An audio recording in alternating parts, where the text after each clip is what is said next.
Juhaj Slovenija, živijo, spet jaz, spet v bivaku pred Slovenskim planinskim muzejem.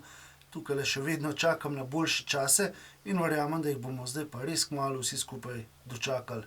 No, za nami je včerajšnji praznik, dan boja proti okupatorju, zato se spomnim na čase, ko so bili naši predniki močni, ko so zdržali, ko so vedeli, kaj hočejo in so to tudi dosegli.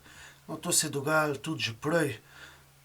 Takoj se spomnim na ljubljanskega župana Ivana Hribarja, ki je v drugi polovici 19. stoletja pomenil eno zelo pomembno persono za Ljubljano in pa za celotno Kranjsko.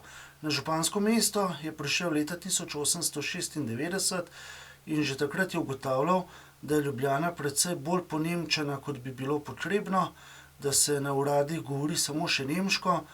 Z prejšnjim županom pa je dejal, da se sploh ni dalo pogovarjati drugače kot pa v nemškem jeziku in to mu seveda ni bilo všeč.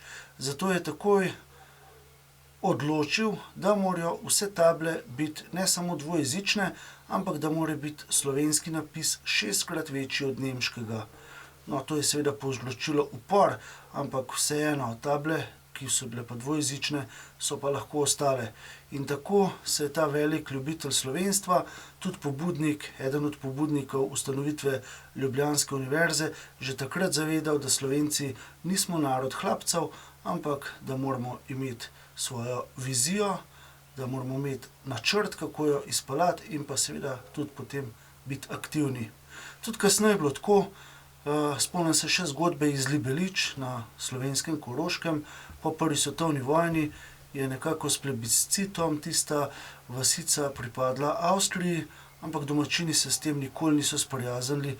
Ves čas so premikali mejne kamne, rezali žice in podobno, tako da je 2 leti kasneje Avstrija obupala nad njimi in tako 1. oktobra 1922 lahko postanejo Libeliče del naše skupne države. Na to smo zelo lahko ponosni, tako kot tudi na fante, in dekleta, ki sem jih omenil uvodoma, ki so se borili za svobodo in so bili v boju proti nacizmu in pa fašizmu. Tako močni, kot so bili nekateri naši predniki, bomo morali biti močni zdaj tudi mi in zato seveda danes ne bom rekel ostani doma, ampak bom rekel ostani močan.